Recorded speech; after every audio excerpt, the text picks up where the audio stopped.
solidarité. Soyons unis. Ensemble, main dans la main, pour préserver l'unité de notre cher et beau pays, le Cameroun. C'est un message de Royal FM, la radio des auditeurs.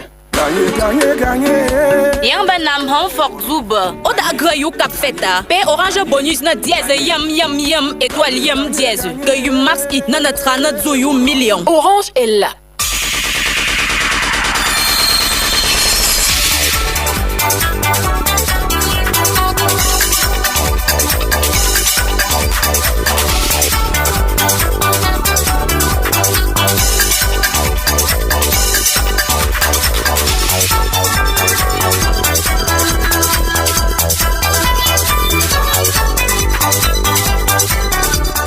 L'actualité du matin, utile pour organiser sa journée. Mesdames, Messieurs, bonjour et bienvenue aux 8h sur Royal FM. Good morning, Nadia Junga. Good morning, I'm Christine Kubiteb. Good morning, dear listener at Top Stories. Célébration de la 60e édition de la Fête de la Jeunesse. Plus que quelques heures et ce sera le grand jour. Les activités s'intensifient avec comme grand rendez-vous le message du président de la République à la jeunesse. Royal FM vous propose le meilleur. Les détails dans le 8h. Today, February 10 is being observed as World Pulses Day to recognize the importance of pulse crops like groundnuts, soybeans and lentils as a global food. These and more will be yours in a moment. Mesdames, Messieurs, bienvenue. Célébration de la 60e édition de la Fête de la Jeunesse. Le principal rendez-vous de ce 10 février est l'adresse du président de la République à la jeunesse ce soir à 20h. Votre radio Royal FM vous propose à cet effet un plateau spécial sur ses antennes dès 18h avec comme première partie le quotidien de la jeunesse, bilan des promesses et réalisations gouvernementales. Puis en deuxième partie, diffusion et décryptage du discours du président de la République à la jeunesse. Du côté du musée national où est fièrement dressé le village jeunesse est prévu à 9h une journée d'animation sportive. Dans les établissements scolaires, les répétitions du défilé du 11 février s'achèvent ce jour. La semaine de la jeunesse est un événement important qui rassemble les jeunes de divers horizons pour célébrer leur créativité et leur potentiel. Au cœur de cette célébration, les cérémonies culturelles jouent un rôle crucial dans l'éducation des jeunes. Quel est l'apport de ces cérémonies dans la formation des jeunes? Élément de réponse dans ce reportage de Francine Ateba.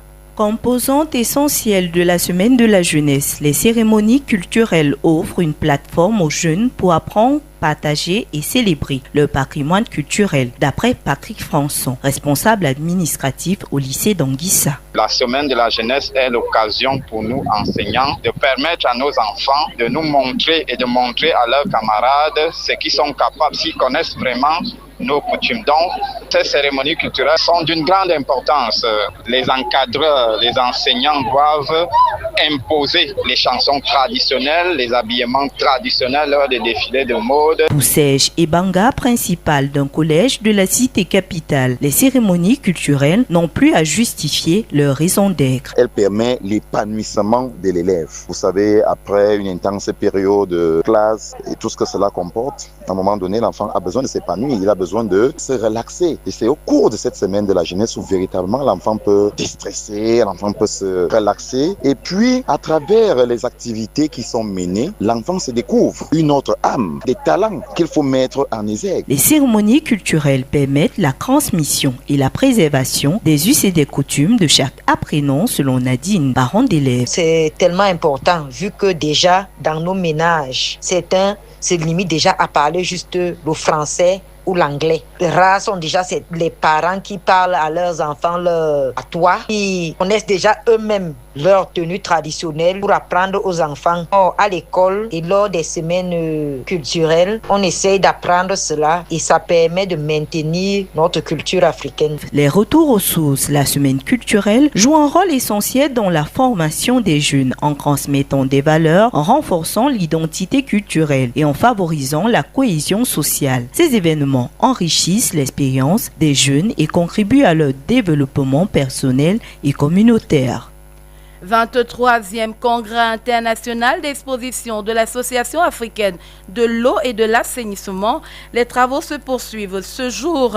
Au cœur des échanges, la question de la mobilisation des ressources nécessaires pour faire face aux défis de l'accès à l'eau potable et à l'assainissement. L'événement rassemble plus de 3000 participants au Palais des Congrès de Yaoundé. 56 milliards de francs CFA, c'est le montant retenu hier lors du lancement du PAREC, programme d'appui à la réforme de l'éducation au Cameroun, pour couvrir la stratégie gouvernementale de la transformation de l'éducation et la réalisation des infrastructures scolaires dans cette région du pays sur une durée de 5 ans. Les travaux de ce séminaire se referment ce jour à Yaoundé. La page internationale. Mali, l'ex-premier ministre Moussa Mara, condamné en appel à 2 ans de prison, dont une année ferme. En détention depuis le 1er août, il avait été condamné fin octobre à 2 ans de prison et une amende de 500 000 francs CFA pour atteinte au crédit de l'État et opposition à l'autorité légitime. Suite à l'appel de ses avocats, la Cour a rendu son délibéré ce lundi. Et puis sans transition en sport, les Lions indomptables du futsal ont perdu hier dans la ville de Quilamba en Angola, 1-7 face à la sélection angolaise. Il s'agissait du 3e tour des éliminatoires de la CAN 2026 que va organiser le Maroc. À l'aller à Yaoundé, le Cameroun avait déjà perdu 0 but contre 12. Sur l'ensemble, le Cameroun s'incline 19 buts contre 1. This Tuesday, activities leading up to the 60th Youth Day in Cameroon continue at the Youth Village hosted by the National Museum in Yaoundé. The program includes sports activities from 9 a.m. and the broadcast of the address of the head of state at 8 p.m. The information is contained in the press release from the Ministry of Youth Affairs and Civic Education. Experts and stakeholders from about 50 countries are continuing deliberations today in Yaoundé at the 23rd International Conference of the African Water and Sanitation Association, AFWASA. Organized under the theme Water and Sanitation for All, Strong Action for Africa, the meeting is focusing on long-term solutions to Africa's growing water and sanitation strategies, and the discussions come as water security features prominently on this year's agenda of the African Union Summit, alongside issues of climate change, public health, and sustainable development. An operation set to tackle electricity fraud will begin nationwide as from March 15, 2026. This according to information made public by the Minister of Water and Energy, Gaston Elundu Esomba. The development is part of key measures following the renationalization of ENEO aimed at reducing commercial losses and enforce law. To this effect, Gloringange interviewed some Cameroonians and compiled their reactions to this move in the report that follows. In the press release published by the Ministry of Water and Energy, electricity fraud in Cameroon is estimated at about 60 million CFA francs yearly, affecting investments and improvements of the sector. Intensifying measures to tackle this issue is a good move, as God will attest. I was very pleased with it because looking at the figure, the state loses every year 60 billion francs to electricity fraud. It's quite a huge figure, and I think that if that issue is probably tackled, that could bring in a lot of revenue into the state coffers, and that could help improve the sector. And I hope that this measure that the minister has taken becomes effective. This sector has in recent years been marked by a lot of irregularities, a result of both government and individual mismanagement. On the side of citizens, God will highlight. You have people who still like very unsafe behavior. You have people who have done illegal connections that have resulted in fire outbreaks and a lot of material and financial damage. A policy like this in place, well executed, not only saves the population, but as well saves the country a lot of money, which can go a long way to improve electricity supply. While the state cries about losses, Cameroonians are condemning constant power outages and lack of electricity in some neighborhoods. Just yesterday, I was ranting to a friend about how much I am paying for light bill. I mean, there are people that pay light bill but never use light for up to half of the month. There are people that use light but do not pay light bill because the places where they are at is inaccessible. This water and energy problem, actually, it is really disturbing people. So many people have been complaining. There are even some quarters that they don't even have light for weeks. However, in order to stop these fraudulent acts, Brenda outlines the following measure. Depending on what they're going to do, it's a good step, at least, even though it isn't much. But I don't think this should even still be much of a problem now. There are prepaid meters. The minister could just pass a law that says all landlords or houses should have prepaid meters. I think that would solve a lot of issues. Minister Gaston Elundu Esumba's communique ends by urging electricity consumers to make sure their meters and installations tie with present standards. As you heard in one of our top stories, today, February 10, is being observed as World Pulses Day. Set aside by the United Nations General Assembly, the day is designated to recognize the importance of pulse crops like peas, dry beans, and lentils as a global food. The event presents a unique opportunity to raise public awareness about pulses and the fundamental role they play in the transformation to more efficient, inclusive, resilient, and sustainable agri-food systems for a better production, better nutrition, a better environment, and a better life, leaving no one behind. Out of the country, at least 53 people are here dead after a rubber boat carrying 55 passengers, including 2 babies, overturned off the coast of Libya, according to the International Organization for Migration. Only 2 people survived, 2 Nigerian women who were rescued by Libyan authorities.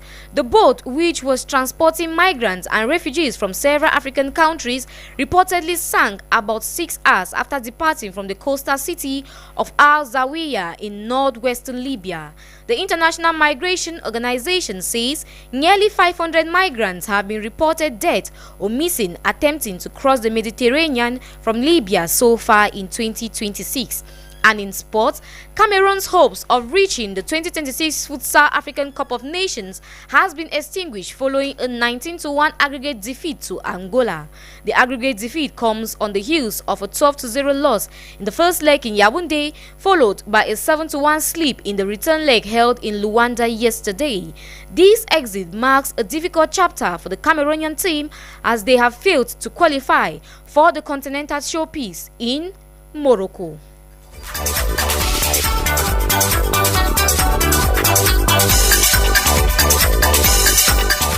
And that sports news brings us to the end of this edition of the 8 a.m. Bilingual newscast on Royal FM 88.4. We received technical assistance from Romia Lekume. Behind the camera, we have Alan Kwekam and Brian Bida. For script editing, Jean-Marie Anaba and Abel Bella Samari. Editorial coaching, Mapala Zita and Bertrand Ona. Central coordination from the station manager, Roger Kiek, and general supervision from the Reverend Pastor, Emmanuel Noel Bisai. For news presentation, we have in Bangladesh and Anne-Priscille Koubiteb, il est là dans ce studio. Bill